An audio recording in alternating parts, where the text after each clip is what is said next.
केंद्रीय मंत्री नितीन गडकरी यांच्या हस्ते धाराशिव जिल्ह्यातील विविध महामार्ग प्रकल्पाचा 174 कोटी विकास कामाचा भूमिपूजन सोहळा मोठ्या थाटामध्ये संपन्न झाला असून जिल्ह्यातील काही आणखी भागाचा विकास राहिला आहे तो पूर्ण करणार आहे असं मत तुळजापूरचे भाजप आमदार राणा जगजितसिंह पाटील यांनी व्यक्त केलं आहे।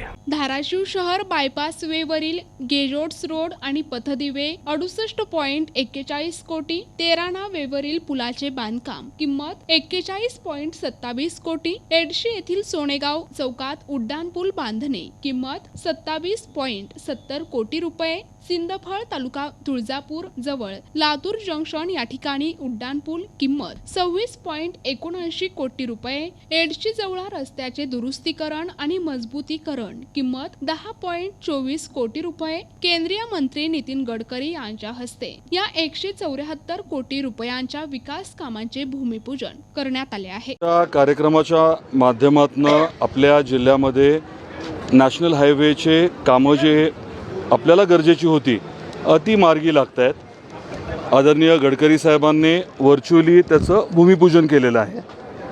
आपल्या शहराच्या अनुषंगाने महत्त्वाचा म्हणजे सर्व्हिस रोड, ते सर्व्हिस रोडचं आता जवळजवळ 17 किलोमीटरचं काम होणार आहे आणि स्ट्रीट लाईटचंही काम होणार आहे, त्यामुळे शहराला त्याची मदत होणार आहे। या हायवेवरती 2 ठिकाणी आपल्याला अंडरपासची गरज होती, सोनेगावच्या तिथे एक विषय झाला आणि पुढे लातूरकडे जाणारा जो बायपास आहे तिकडे हे विषय स्वाभाविकच आहेत की आपल्याला गरजेचे होते, त्याचा काही काळापासून पाठपुरावा चालू होता आणि आज कामाची औपचारिक जी आहे ती प्रक्रिया सुरू झालेली आहे। दादा, याच्यावरती विद्यमान खासदारांनी बहिष्कार टाकला, इथं भारतीय जनता पार्टीचे झेंडे लावले आणि हा कार्यक्रम घरचा असल्यासारखं ते वावरतं, त्यामुळे आम्ही बहिष्कार टाकतो असल्याने आपण कसं आहे, तुम्ही पत्रकार बांधव सगळे इथेच आहात, इथे आल्यानंतर आपल्या लक्षात आलं असेल की झेंडे वगैरे कुठे काही स्टेजवरती काही नाही आहेत, मंडपाच्या आत झेंडा नाही आहे, त्यामुळे हा भारतीय जनता पार्टीचा कार्यक्रम असं उगाचच राजकारण करण्यामध्ये काही अर्थ नाही आहे।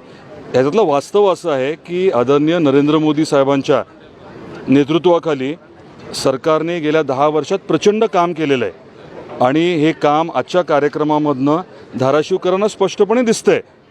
त्यामुळे जे काम होते सर्वांगीण विकास, गतिमान विकास जो आता आपल्या जिल्ह्यामध्ये व्हायला सुरुवात झाली आहे, त्या अनुषंगाने हा कार्यक्रम आजचा महत्त्वाचा होता, त्याला राजकीय वळण देणं काही योग्य नाही। दादा, सगळ्या विकास कामाचं जनतेपुढं सरकारच्या वतीनं सादरीकरण केलं जातं, मात्र ज्या लोकसभेच्या निवडणुकीसाठी उमेदवार म्हणजे सगळे केलं जातं त्या लोकसभेचा उमेदवार डिक्लेअर होत नाही। नाही, विषय कसा आहे माहिती आहे, कुठल्याही पक्षाला किंवा गठबंधनाला अजूनपर्यंत उमेदवार डिक्लेअर करता आलेला नाही आहे कुठल्याच, त्यामुळे हा प्रश्न जो आहे तो खरं तर थोडा प्रीमच्युअर आहे, अजून जरा वेळ आहे।